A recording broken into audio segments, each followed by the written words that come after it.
मौखिक रूप का जो वीडियो है बेटा, इस वीडियो के आगे के वीडियो में पूरा है। अब हम लोग पढ़ेंगे, इस वीडियो में हम लोग पढ़ेंगे लिखित रूप, भाषा का लिखित रूप। जो हम लोग लिखते हैं, किसी ने कुछ कहा और उसको हमने किताब में, अपनी कॉपी में पेंसिल से या पेन से, किसी भी चीज़ से लिख करके उसको पढ़ा, लिखने के बाद में हम खुद पढ़ें या कोई और पढ़े, उसको कहते हैं भाषा का लिखित रूप, यानी कि लिख कर अपने विचारों को प्रकट करना। ठीक है। जैसे ये देखिए, लिखित रूप का डिफिनेशन है, वह भाषा का वह रूप है जिसमें हम लिखकर या पढ़कर अपने विचारों तक पहुंचते हैं, उसे भाषा का लिखित रूप कहते हैं। जैसे कमल पुस्तक पढ़ रहा है, ये तो हो गया लिखित मौखिक रूप। अब अध्यापिका श्यामपट्ट यानी कि ब्लैक बोर्ड, ठीक है, पर लिख रही हैं, ये हो गया भाषा का लिखित रूप। कोई भी टीचर जब ब्लैक बोर्ड पे लिखती है, टीचर्स हो, सर हो, कुछ भी हो, या आप खुद भी जब ब्लैक बोर्ड पर आते हो, लिखते हो, वो हो गया आपका लिखित रूप।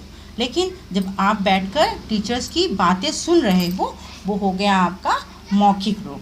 अब दादाजी क्या कर रहे हैं? अखबार पढ़ रहे हैं, ये हो गया इनका मौखिक रूप। यानी कि इस पिक्चर में दो मौखिक रूप दिखाए गए हैं और एक लिखित रूप दिखाया गया है। ठीक है। अब कभी कभी हम संकेतों के द्वारा भी अपनी बातों को समझाते हैं। संकेत हमने क्लास में एक बार आप लोग को पढ़ाया था, जब आप लोग 3rd क्लास में थे, तो हमने कहा था कि भाषा के 3 रूप होते हैं, एक मौखिक रूप, एक लिखित रूप और एक सांकेतिक रूप। सांकेतिक यानी संकेत करना, आपस में हम लोग इशारों के द्वारा एक दूसरों को अपनी बातें समझा सकते हैं। जैसे ये देखिए, अधिकतर सांकेतिक यूज़ हम लोगों को नहीं लगता है। जो गूंगे होते हैं, आप लोग जब समाचार सुनते होंगे, एक देखते होंगे बधिरों के लिए समाचार। बधिर मतलब जो गूंगे बहरे होते हैं, उनको बधिर कहा जाता है। वो लोग भी समाचार सुनने के हकदार होते हैं, अपनी बातें बोलने के हकदार होते हैं। उन्हें भी लगता है कि हमारी बातें भी कोई सुने समझे, तो वैसे वो लोग संकेतों द्वारा ही अपनी भाषा, अपनी बात, अपने विचारों को दूसरों तक पहुंचाते हैं। जैसे गूंगा भिखारी इशारे से भीख मांगता है। ट्रैफिक पुलिस का सिपाही इशारे से यातायात का संचालन करता है। अधिकांश लोग देखे होंगे, सड़क पर जब ट्रैफिक पुलिस अंकल लोग खड़े होते हैं, वो लोग क्या करते हैं? वो लोग सबको तो बोलते नहीं हैं कि इधर जाओ उधर जाओ, वो लोग हाथ के इशारे से ही दिशा निर्धारित करते हैं कि किसको रुकना है और किसको आगे बढ़ना है। यह भाषा का सांकेतिक रूप होता है, लेकिन यह मान्य नहीं है, क्योंकि कई बार संकेतों से बात करना सही नहीं माना जाता है, इसलिए इसको भाषा के अंतर्गत नहीं लाया गया है, लेकिन इसे भी एक रूप माना गया है।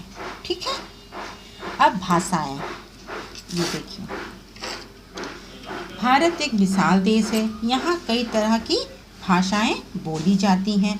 जैसे पंजाब में पंजाबी, महाराष्ट्र में मराठी, पश्चिम बंगाल में बांग्ला, तमिलनाडु में तमिल, केरल में मलयालम, कश्मीर में कश्मीरी, कर्नाटक में कन्नड़, आंध्र प्रदेश में तेलुगु आदि। हमारी राष्ट्रभाषा क्या है बच्चा? हमारी राष्ट्रभाषा है हिंदी, यह हमारे देश में सर्वाधिक बोली जाती है। ये हमारे देश में प्रायः सभी राज्यों में हिंदी बोली जाती है। हिंदी हम किसी भी राज्य में जाकर बोलेंगे तो वहाँ के लोग इस भाषा को समझ जाते हैं, क्योंकि इसे हमने राष्ट्रभाषा की पोजीशन अवस्था दी हुई है। इसलिए हमें सब लोगों को हिंदी जाननी भी चाहिए। जैसे आप लोग पढ़ते तो हो इंग्लिश मीडियम स्कूल में, अगर आप लोग कहीं जा कर के हिंदी में बात नहीं कर पाओगे या हिंदी में कुछ लिख नहीं पाओगे, तब आपका हिंदी इंग्लिश पढ़ना भी बेकार होगा। इसलिए हमें हिंदी और इंग्लिश दोनों की जानकारी ज़रूरी है। ठीक है। संसार के सभी देशों में अलग अलग भाषाएं बोली जाती हैं। जैसे ये तो हो गए हमारे राज्यों की बातें और ये हमारे देश की बातें। जैसे इंग्लैंड में अंग्रेजी बोली जाती है, जर्मनी में जर्मन बोली जाती है, नेपाल में नेपाली बोली जाती है, चीन में चीनी, फ्रांस में फ्रांसीसी आदि। ये सब हमारे देशों की भाषाएं हैं। अब देखिए, अंग्रेजी भाषा को अंतर्राष्ट्रीय भाषा माना गया है। जैसे हिंदी को हमारी राष्ट्रभाषा मानी गई है, वैसे अंग्रेजी को भारत में भाषा की अंतर्राष्ट्रीय भाषा माना जाता है, क्योंकि यह संसार के लगभग सभी देशों में बोली और समझी जाती है। जैसे हिंदी हमारे भारत के लोग अच्छी तरह से जानते हैं, वैसे इंग्लिश यानी अंग्रेजी भी सभी देशों के लोग बोल पाते हैं और समझ पाते हैं।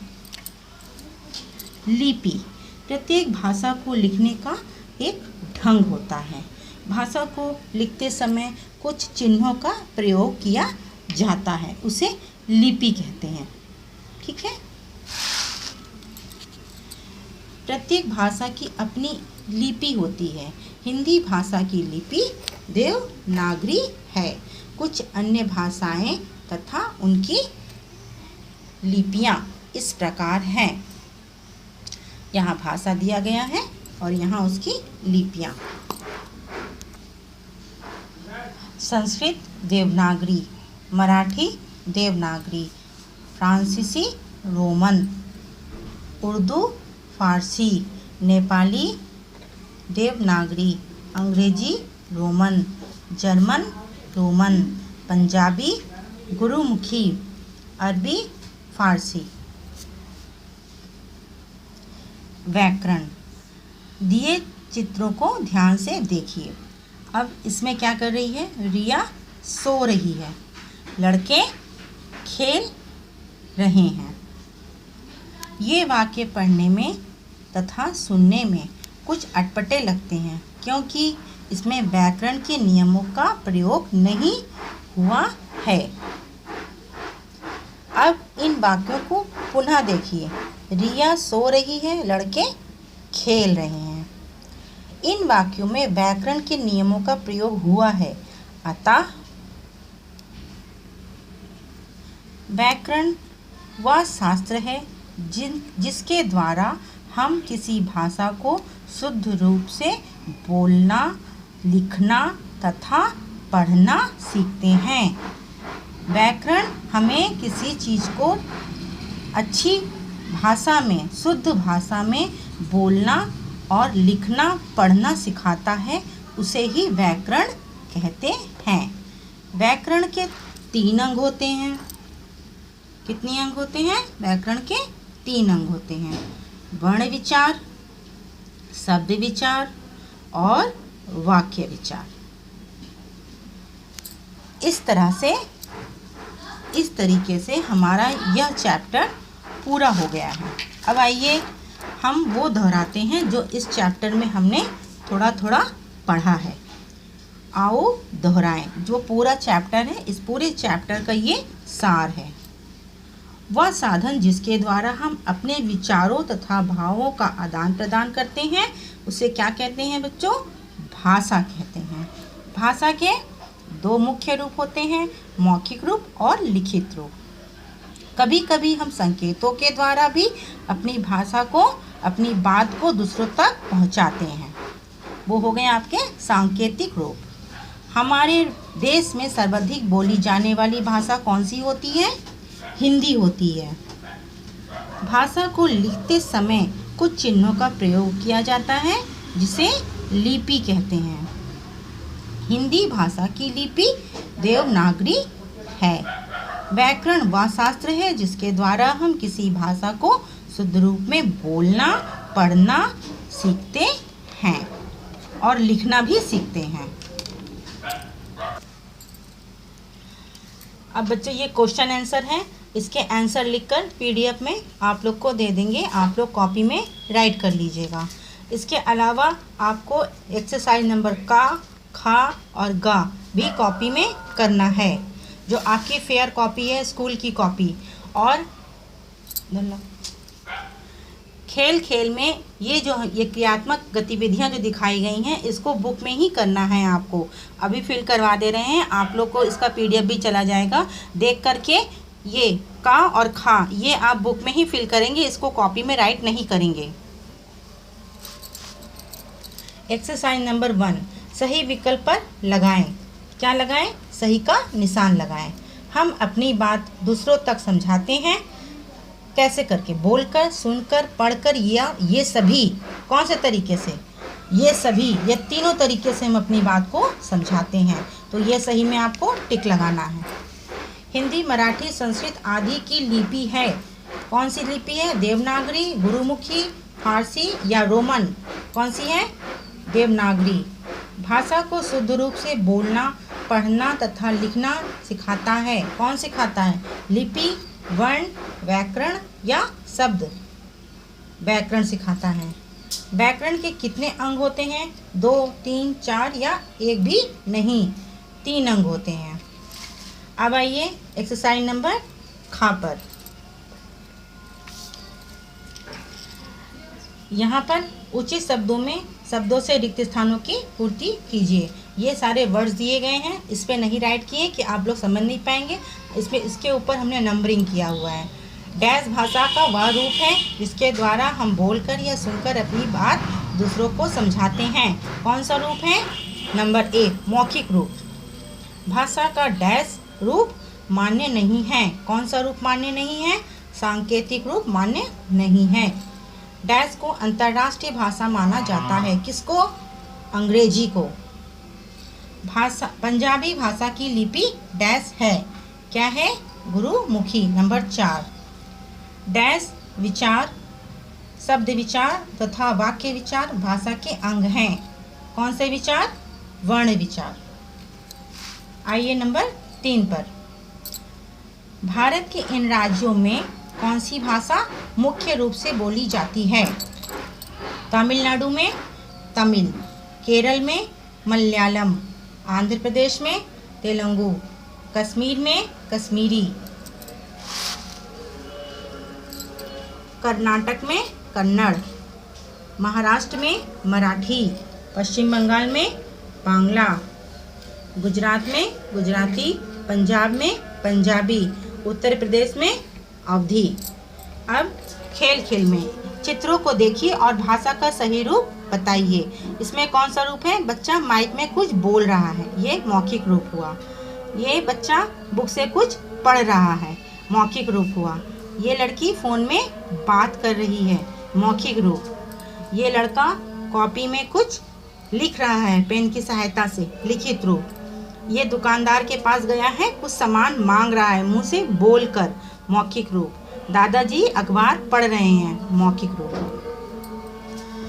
नीचे दी गई वर्ग पहेली में से 6 भाषा आपको ढूंढने हैं।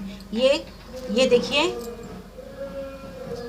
ये चार्ट बना हुआ है, इसमें देखिए हमने सर्कल भी किया। इसी के आधारित आप लोग भी अपने बुक में सर्कल कर लेंगे। जहाँ जहाँ एक वर्ड आपको सुनिश्चित वर्ड दिखाई देगा, वहीं पर आप इसको एक भाषा का रूप में दिखाई देगा, उसी में सर्कल करेंगे। जैसे नंबर 1 हमने सर्कल किया है Tamil, number 2 Telugu, number 3 Malayalam, number 4 Marathi, number 5 Gujarati, number 6 Punjabi. इस तरीके से आप लोगों का एक्सरसाइज कंप्लीट हो गया है। एक बार फिर दोहरा दे रहे हैं, आपको बुक में क्या, कॉपी में क्या क्या करना है।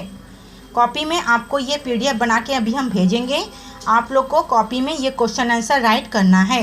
एक्सरसाइज का नाम डाल देंगे, पार्ट का नाम, सबसे ऊपर अपना नाम डालेंगे, अपना कोड डालेंगे, क्लास डालेंगे, रोल नंबर डालेंगे। ये डालना बिल्कुल नहीं भूलेंगे, नहीं तो आप लोग की कॉपी चेकिंग करने में बहुत दिक्कत होती है।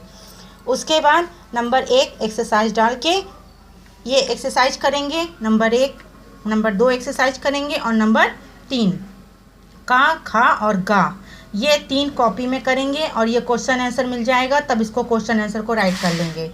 ये बुक में ही आपको करना है, इसको कॉपी में राइट नहीं करना। यहाँ तक की हो गई हिंदी सेकंड की बात। अब हम हिंदी फर्स्ट में आ रहे हैं। कुछ बच्चों ने जो गलती की है उसको हम सुधारने की कोशिश कर रहे हैं। बच्चों, इसके पहले हमने ये कविता पढ़ी थी, मन के भोले भाले बादल। इस कविता की हमने कुछ पंक्ति आप लोग को लिखने के लिए दी थी। कितनी पंक्ति? 10 पंक्ति लिखने के लिए दी थी। आप लोग ने उसको तो राइट किया है, कुछ बच्चों ने पिक्चर बनाया है, कुछ बच्चों ने नहीं बनाया है। उसको कंप्लीट कर लें। इसके बाद एक्सरसाइज नंबर ये हमने बुक में फिल करने के लिए दिया था, लेकिन कुछ बच्चों ने कॉपी में कर दिया है। कोई बात नहीं है, लेकिन जो नहीं किए हैं वो बुक में ही फिल करेंगे। इसके अलावा यहाँ पर मुझे पिक्चर बना के नहीं दिखाया गया है, ये भी आप लोग करेंगे कंप्लीट। सिर्फ मैंने ये वाला एक्सरसाइज कंप्लीट करने के लिए कॉपी में कहा था, ये भी मैंने बुक में कहा था, लेकिन कुछ बच्चों ने कर दिया है। जो कर दिए हैं कोई बात नहीं, आगे से जो बच्चे नहीं किए हैं वो बुक में ही इसको फिल करेंगे, कॉपी में नहीं करेंगे। इसके अलावा इस लेसन के क्वेश्चन आंसर मैं कॉपी में राइट करके फ़ोटो खींच के PDF बनाकर आपको भेज दूंगी।